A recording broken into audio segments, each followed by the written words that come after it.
Hi everybody, welcome to another Taubmans live colour advice session. My name is Fiona, I'm the Taubmans colour specialist, and we are here this evening for another session designed to assist you with all things colour. So for those that are joining us for the very first time, I'm going to run through and let you know how our sessions work. So for the first half an hour, we'll be streaming live. I'll be in front of the camera, and it is a great opportunity for you to pop any questions that you do have into our feed, and I will do my very best to answer them for you. You can ask questions around colour, certainly can help you with some of our wonderful products, some of our Taubmans products that we've got designed to basically bring your projects to life. And I can certainly assist you with projects that you may be embarking on. So look, as I said, great opportunity to pop any questions that you have into our feed, and we'll do our very best for you. Once we conclude streaming, we're usually around for a further half an hour, just behind the scenes, sitting behind the computer this time, not in front of the camera.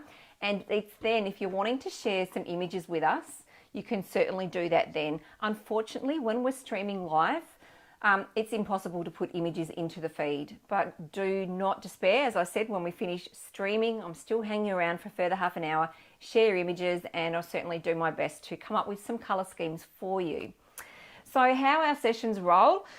What we do every fortnight is we keep track of all of our most frequently asked questions. So everything that comes through our social media channels, whether it's around colour, etc., and we like to collate those and bring to you the most frequently asked questions. So we're all about keeping it real and making these sessions, all about you, if you like. So I'm going to begin, and as I said, great opportunity to start putting those questions into the feed. But I'm going to begin, and what we've been, and I'm just looking at my screen here at the many questions that have come through, but one that seems to be recurring is talking about painting the exterior of a home and wondering where to start. And that's a really good question, because there are so many elements that, make up the look of your home, and there's so many considerations. So I'm going to give you a few tips. So if you are building and you're starting from scratch, always begin with looking at, it's things like your roof colour, your windows, your garage door, etc. There's an opportunity there where you can pretty much look to having them the same colour, and then it gives you that free rein to then, use more colour or further colour on the facade, and then also introducing another colour, on the front door, fence, etc. The key to having a beautiful looking facade, and something that is sort of, it's going to give you, the neighbours are going to be very envious of the look of your home, is creating that balanced look. And to do that, obviously you're doing it with colour, but understanding, like where the colour placement should go, how much of colour is used here, where you're using another colour, etc. And by following a rule it's a design principle or a design rule that's commonly used when people are looking to put colour schemes together. It's the 60-30-10. So 60% is your main colour, 30% is your secondary colour, and then your 10% is your accent colour. So if you're talking about doing an exterior and you're painting it up, your main colour could form the facade. So 60% of your colour is going to go on your facade, and then that 30% secondary colour could form your roof colour.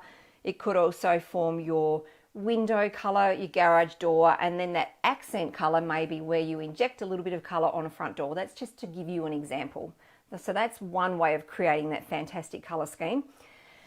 When you're looking to work out what colours to use, if you're working with elements, it's really good to look at what exists and what's staying. So for example, you may have brickwork that is not being painted or is not changing. So you're going to want to look to make sure that the colours that you're selecting work with that existing brickwork.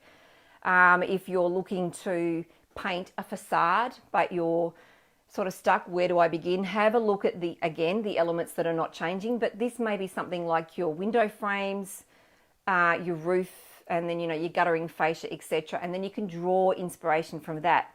Another place to look when you're beginning your colour journey is looking at where your house is situated. So if you're coastal, you can draw inspiration from your environment.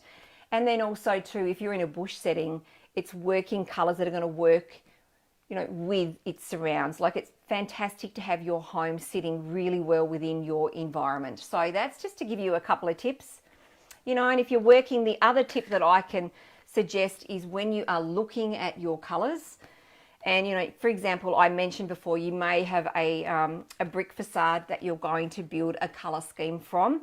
You can use a color wheel. So let's just say, where am I? Here we go. Here's a color wheel here. So let's just say that you've got more of a, for example, say an orange sort of toned brick. You can look at the opposite. I'm just making sure I'm cack-handed here. Looking at the opposite color for inspiration. So colors that sit opposite to each other on a color wheel form what's called a complementary color scheme. So you could develop a scheme using that, really easy. And if you've got, as I said, those orange, sort of an orange faced brick, looking at a blue and looking at the variations of blue, whether you use tint, tone or shade. Tint is for example, a lighter shade of the blue. It has more white.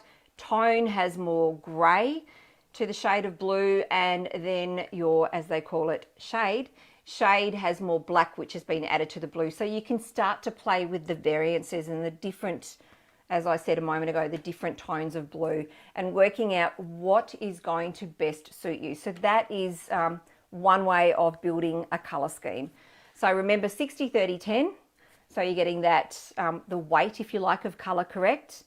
And then also using a color wheel, working with elements so you can see what you can potentially utilize in a color scheme. And then also looking at what exists. So for example, looking at your garage door, your window frames, roof, guttering fascia, and then building a color scheme from that. I hope that helps. Hi Bridie, thanks for joining our session. What color do I have behind me? I have a color which is called Foxdale. I'm just going to show you here. It's one of the most beautiful tones. I'm actually going to show you what it looks like in a painted version. These are paint deposited samples on our fan deck.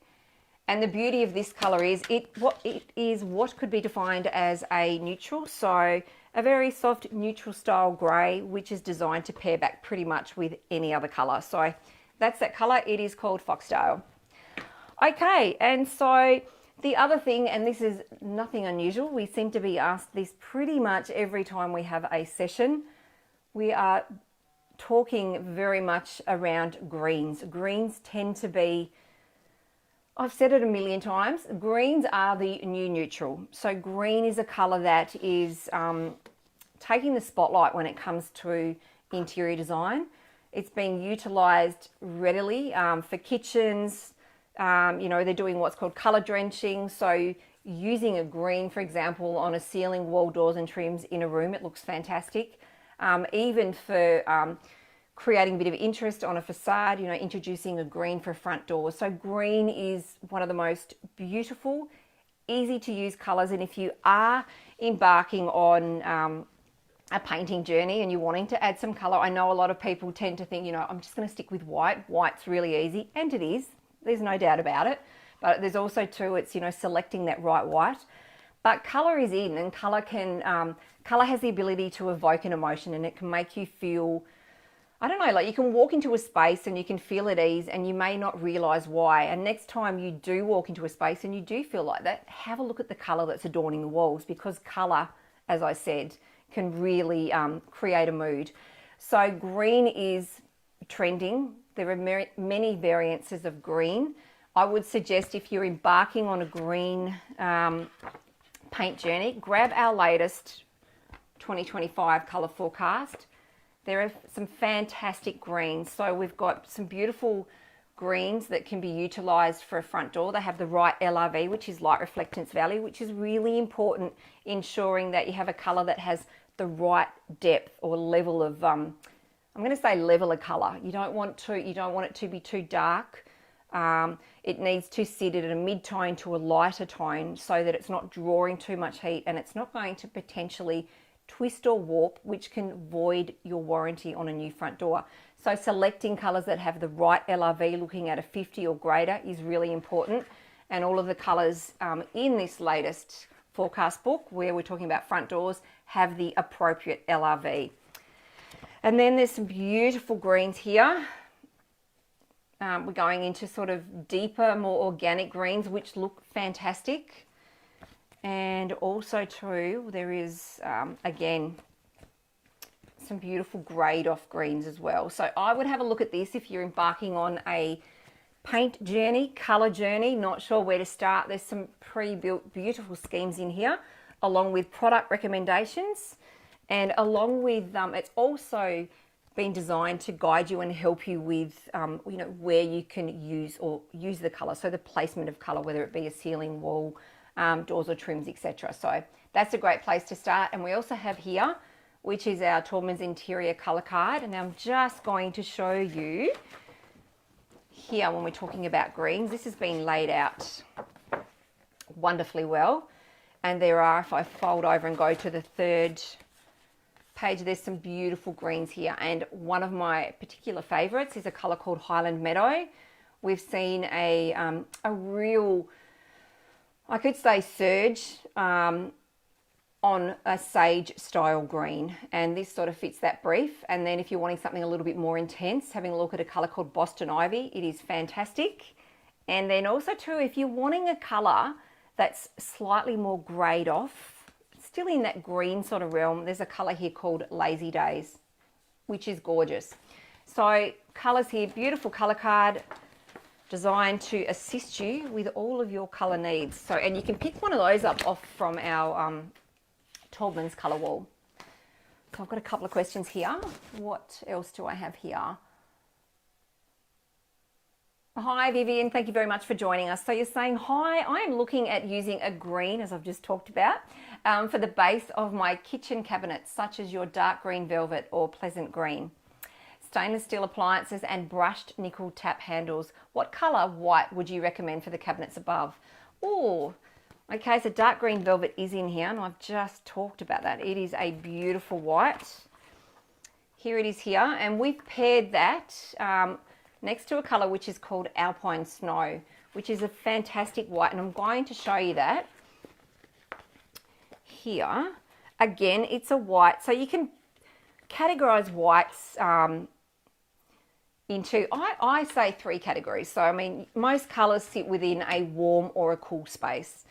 And then, so for your whites, you've got your warm whites, which I'm going to say look more cream, so that have more yellow. Just, I mean, there's a lot more tints that go in it to create the intricate tones that we have available when we talk about our warmer whites. But I'm just going to, let's just say, keep it simple. So let's just say whites that have more cream are our warmer toned whites. And then you've got cool toned whites, which let's just say have blue. So imagine that, it makes it quite cool. Cool toned whites look fantastic in areas where you've got lots of natural light. Warmer toned whites work particularly well in areas where you lack a lot of natural light, because what they do is they warm that space up. If you use the reverse, using a cooler toned white in an area that doesn't have much natural light, you'll find that it's going to look really, it's going to look cool, but it can tend to look a little bit dull. So what I always recommend is when you're looking at whites, because there's so many variables to your whites, but there are so many things to consider. And one of the big things is your lighting. Lighting in your space can change the look, or can influence a white, change that look. So here's a tip. What I recommend when you're looking at whites is making sure that you grab a sample pot, and I'll come back to describing that neutral white in a moment. Getting yourself a sample pot and getting yourself a large piece of cardboard. Now I say to get like 1 meter by 1 meter square. I know that sounds large, but here's the reason why. You're going to paint 3 coats. Yes, most of our products are a 2-coat system, but that 3rd coat is going to aid, especially on your bare cardboard, as an undercoat. And it's also going to then ensure that you get adequate coverage, so that we can ensure that that color, it's giving you true color accuracy, if you like. So 3 coats, making sure you're letting it dry in between. Once dry, you're going to test it in 2 areas in your home. So what you do is, so you've got your large sample, here is your wall, here is your floor. So your large sample sits against your wall so that it's touching on your floor. And now look at that color in natural light. Now, natural light is when you see colour at its truest form. And then what I would also do is then of an evening when you've got your artificial lighting on, putting your, leaving your colour against the wall, looking at it or viewing it of an evening with that light on, so you can see how it changes within your environment. So you're going to do that, but testing it not just in one area, testing it in, you know, if you're going to use it around, if you're going to use that colour in many rooms around your home, just take that swatch and test it around the rooms around your home. Now, the other thing to consider is too, if you have something like timber flooring, your flooring can warm the colour up on your wall. So be mindful of that at certain times of day. And also too, I'm going to use this analogy, if you've got a red leather lounge, and this is purely just so you understand where I'm going, at certain times of the day, your walls could potentially look a little bit pink. So just, I guess I'm trying to educate you all so that when you go home and you test your colours for yourself, you're just going to be more aware of how colour can change. Now you've tested it against your wall so that it's touching the floor. The next place to test it is, so still on your wall, but you're moving it up so that it is against the wall, but it's touching your ceiling this time, and repeating that process, looking at the colour in natural light. As I said, it's when you see colour in its truest form, but then also looking at the colour again under your artificial lighting certain times a day, so that how you can then see how the colour is going to work for you in your environment. That is the best way to test a colour. It works particularly well with whites, but let's not forget other colours as well, because other colours, the many colours that we have, can also change depending on your lighting levels. So that is the best tip that I can get you when you're starting to look at colours, and in particular white. Now, as I mentioned, you've got cool whites, warm whites, and then you've got what I like to call a neutral style white, which kind of sits in between, and it has more, when I talk about neutral, it tends to have more of a slightly, I'm going to dare say, a slight green undertone. So it doesn't look green, don't get me wrong, but it doesn't have that blue undertone associated with cooler whites, and it doesn't have that yellowy undertone associated with warmer whites. It's somewhere in between. When you're playing with neutral style whites, they are the most adaptable and the most easy to use in your space, and they tend to pair back beautifully and easily with so many other colours. So back to the colour that I would recommend, Vivian, which is a colour, as I said, you can have a look at Alpine Snow.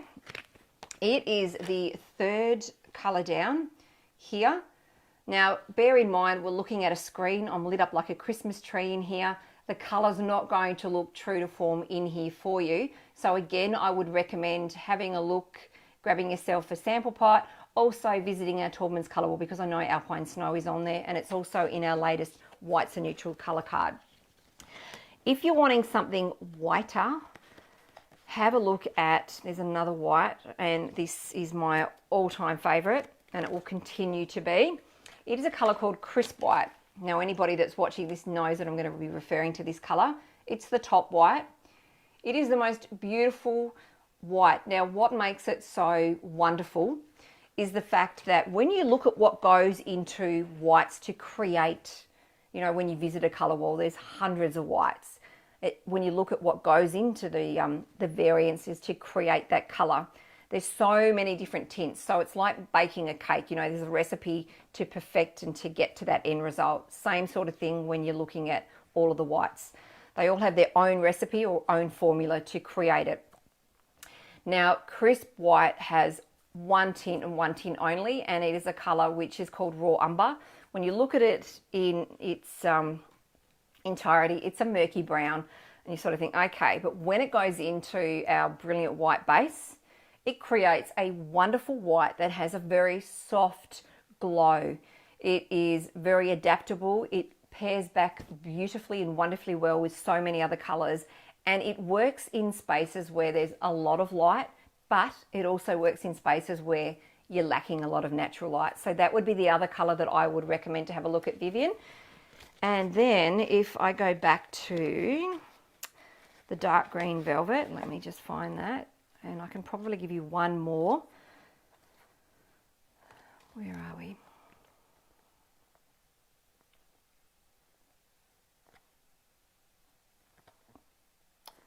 And I am going to say, hi Charisse, thank you very much for joining us again. Oh, it's great to have you back here. and you're starting to paint your bathrooms and toilets this weekend, awesome. You still can't decide, but you need to pick one as the wall looks like a patchwork quilt. Love it. Make sure you share with us when you finish what you're doing. Be very, very keen to see that. Okay, where are we? 74. Okay, let me just find this. Dark green velvet is a beautiful green, so much so, and it's trending. These beautiful, dark, deep, rich greens can really enhance a space. So here we are. I'm going to just share that. It's the second one up. It's beautiful. So we've talked about crisp white, we've talked about alpine snow, and then, okay.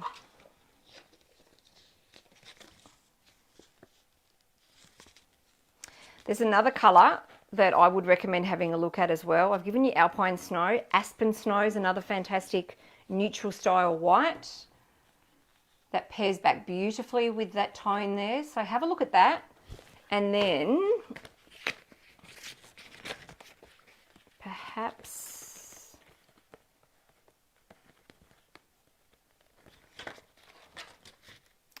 and do come back, Vivian, if you find that they're not light enough or you're wanting something that has a little bit more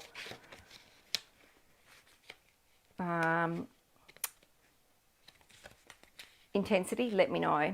There's another colour as well here that I'd have a look at, which is big white. A really nice, clean, fresh white that complements dark green velvet really, really well. So here we go. So that's given you 4 beautiful whites to have a look at. Let me know if you need any further help. Thank you. Hi Rachel, thanks very much for joining us. So you're saying, hi, what external colour would you paint walls to match Colorbond Blue Gum Roof? Okay, let's have a look for you.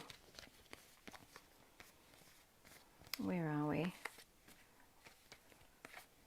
Okay, so there's blue gum for anybody that's watching at home and wondering what that colour is. Let me just have a look here.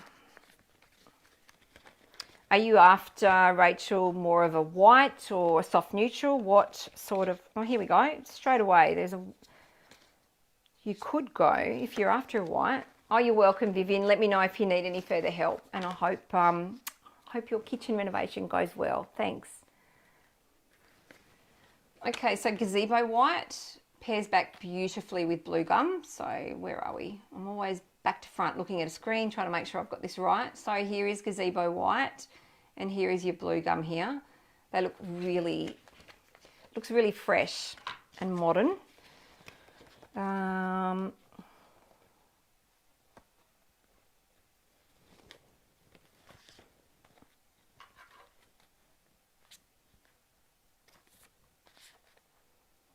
You could also, so slightly more on the neutral side, as I was talking about before, is a colour called Grey Matter. Now that pairs back wonderfully well with blue gum. You can see there, so there is your Grey Matter here. Here's our blue gum.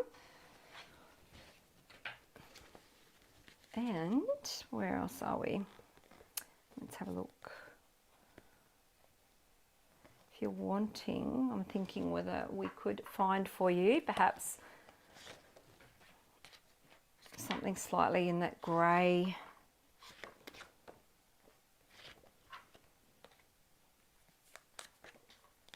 Oh, it's quite nice. If you're wanting something that's a little bit more grey, have a look at Winter Mist. Now that sits really, really well with blue gum. And I'll just pop that there. Let me know if you would want, you know, something that has more intensity to the colour. Very happy to offer something further. So the secret again, like when you're testing your colours, as I mentioned, you know, when you're looking at colours for interior, look at them internally. When you are looking at colours for exterior, look at them outside, because obviously, as I've mentioned before, your lighting levels inside can distort the look of the colour. So outside colours are best tested outside. And again, you know, making that sample that large metre by a metre square sample with a sample pot, brushing it out onto that card, and then testing it in full sun, and then taking it around to the other area of your home where you're not getting a lot of full sun or a lot of sun. So then you can see how the colour is going to work for you. Oh, hi Rachel. Okay, fantastic. So the building is a 120-year-old church. That sounds beautiful. Okay, and your window trims will be white.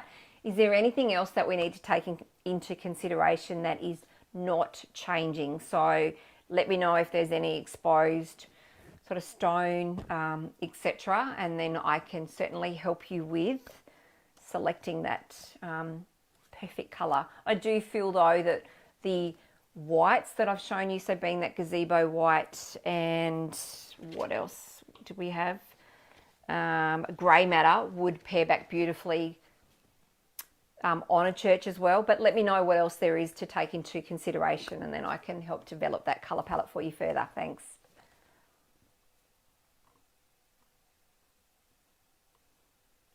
Oh, hi Anna, sorry I've missed your question's been here and I've just been continuing down and I meant to go back up. So you're after a eucalyptus green. Can you recommend, please? Okie dokie, I can. Let me have a look.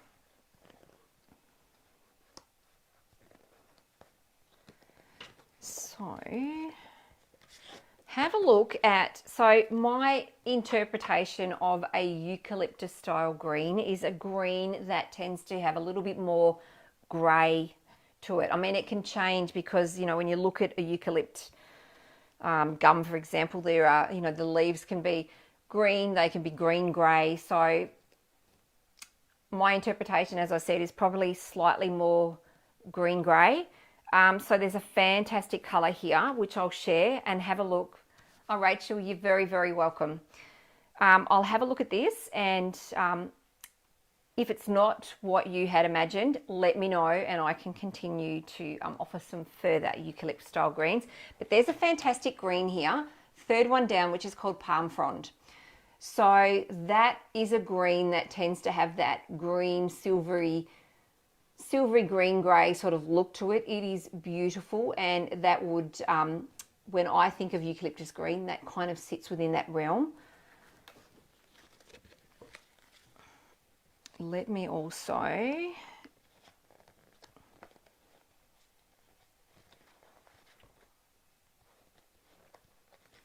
are we?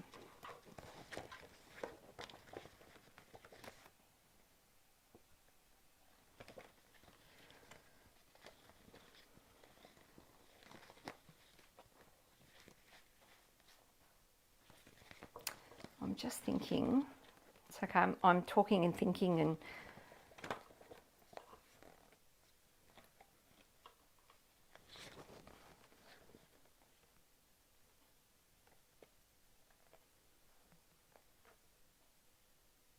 whether something like this, have a look as well, and this may be a little bit darker, but there's a colour called Spruce Shade, which is here. Again, as I said before, lit up like a Christmas tree. You're not going to get a true interpretation of looking at the screen, but it, to me, kind of fits within your description. So have a look at that as well. Let me know if I'm taking it, you know, the wrong way as to what you're imagining, and I'll be happy to offer something else. Thanks very much, Anna. Okay, what else do I have here?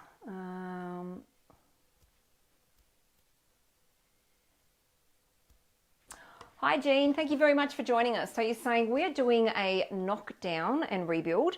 We're surrounded by trees and it's quite green. So I want to take advantage of my surroundings and have a bright, airy feel to the house. Fantastic. So I've been leaning towards a greige for tiles and cocoa husk timber flooring, but really struggling with the colour for the kitchen cabinets. I really don't want a full white kitchen. Any suggestions?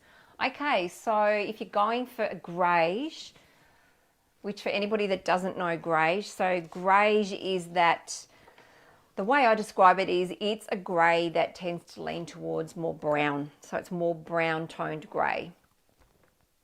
So I guess If you are surrounded by trees, quite green, take advantage of my surroundings, have a bright, airy feel to the house. If you're not wanting to do a full white kitchen, you certainly could introduce some green, which would work really, really well. Or you could keep it neutral as you are with greige and introduce a deeper greige on the joinery and then having your white walls. That's something to consider. So what I'm going to do is I will pick this conversation up in the feed. I am being told it's time to wrap it up, get off the camera. So I'll continue answering questions as they come through via the feed, and I'll be certainly happy to. Jean, if you want to give me a little bit more information, if you're happy, if I take you down, the green route, or even introducing sort of a greige for your cabinetry, let me know. And I'll continue in a moment. So thank you very much, everybody, for joining our session this evening. It's been fantastic. Love talking all things colour. We'll be back again in a fortnight for a really special evening. We will be having a special guest, so stay tuned for that. There'll be more coming across our social media feeds. But until then, everybody, stay safe. And as I always say, happy painting. Thanks very much. Bye.